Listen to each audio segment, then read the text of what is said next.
pour expliquer le phénomène.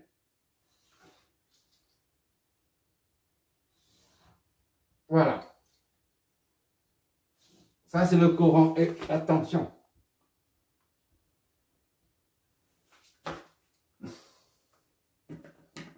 Ça, c'est le courant. I. Ça, c'est la tension. VNT. INT et VNT. De là, on a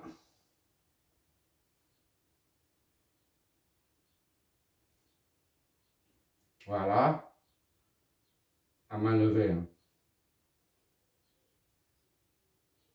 Voilà, ça c'est le courant I. Et après, de 0 à 2, on a 25 volts pour la tension. Ça c'est 10. Et ça c'est 25. De 0 à 2, on a 25. 25 volts. Et de 2 à 4, on a 0 volts. 2 à 4, 0 volts. Et puis de 4 à 6, on a moins 25 volts.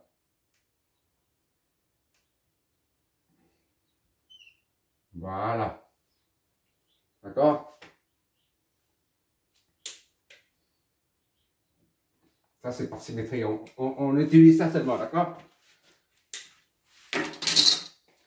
Ça, c'est moins 25. Voilà. Toujours, j'espère. Ah, je suis à la limite. Bon. Là, on va expliquer le graphe. Lorsque le courant varie, on a dit, pour une bobine, il faut que le champ magnétique, le courant passe, il y a une variation du champ magnétique. D'accord? Et à partir de là, ça induit un courant, une tension, qu'on appelle tension induite, VNT.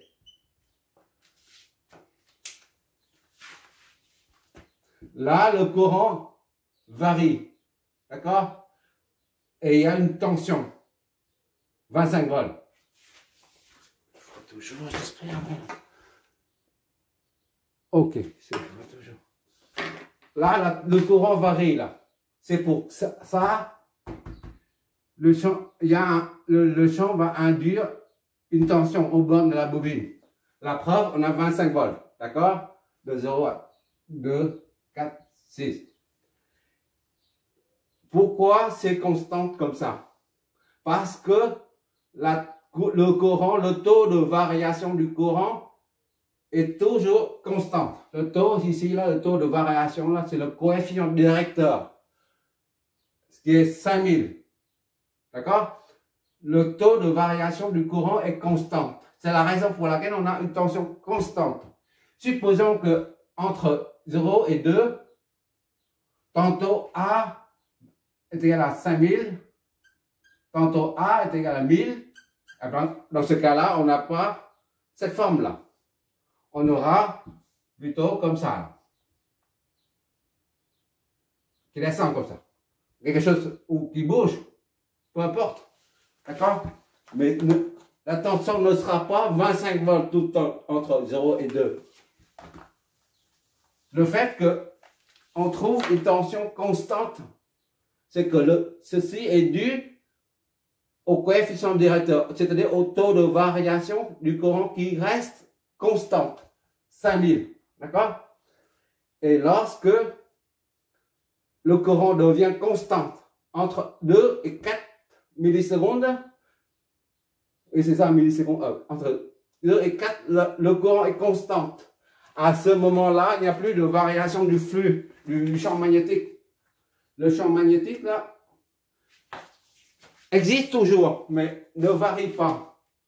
D'accord? Il suffit d'un conducteur, un courant qui passe dedans, ça génère, ça induit un champ. Ça génère un champ. D'accord? Et si le courant est constant, il n'y a pas de tension induite. Pour qu'il y ait une tension induite, là, il faut que le courant varie. C'est-à-dire le champ varie. D'accord? Il faut un champ magnétique variable pour induire une tension. Ici, le courant est constant. Entre 2 et 4, le courant est 10 ampères. Le courant est constant.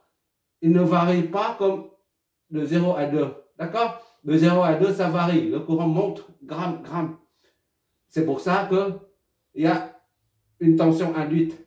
Tandis qu'ici, entre 2 et 4, le courant ne varie pas. Il reste constant. C'est la raison pour laquelle on a ici, là, la tension est nulle. D'accord? Puis, lorsque le taux de variation du courant change de direction, il descend comme ça, là. Et ça,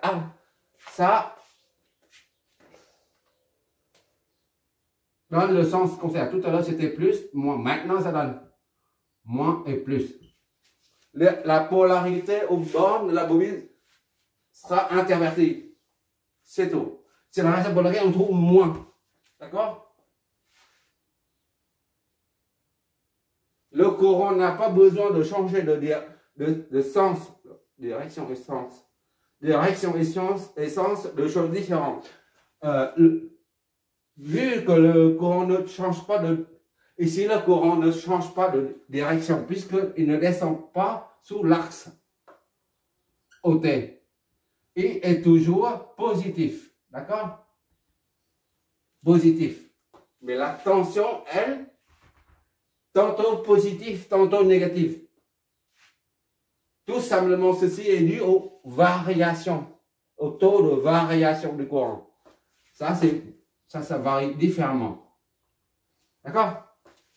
Ça, c'est la loi de Less. Dès que le taux de variation du courant change, eh ben, on voit tout de suite là, la polarité aux bornes de la bobine s'inverse. Ça, c'est tantôt positif, tantôt négatif. Ici, pareil, tantôt négatif, tantôt positif. J'anticipe que lorsqu'on a une tension sinusoïdale, au lieu d'avoir une forme forme de courant, ça c'est les trapèzes, oui, les trapèzes, je crois.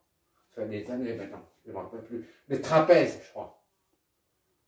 Au lieu d'avoir ça, on a une IT est égal à 2 sinus de T, par exemple. Alors là, ça change tout le temps. Et ça change tout le temps en même temps. Tandis que nous, ici, on a le courant qui ne change pas. Et pourtant, la tension change. Ça, c'est hyper important de voir la corrélation entre ça et ça. Il faut que ça soit cohérent. Le phénomène, la loi de Less et le phénomène d'induction. De l'induction avec ça. Il faut faire il faut voir la relation entre le graphe qu'on a trouvé et le phénomène physique qui se passe, qui se produit au sein du champ magnétique et lorsque le courant traverse une bobine. Voilà, je crois qu'au bout du deuxième exemple, tu as bien maîtrisé le phénomène de l'induction.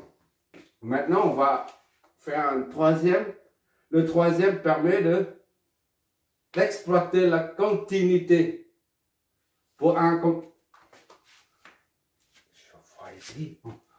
condensateur, on a dit, on a exploité la continuité de la tension aux bornes d'un condo. D'accord? La continuité de ça.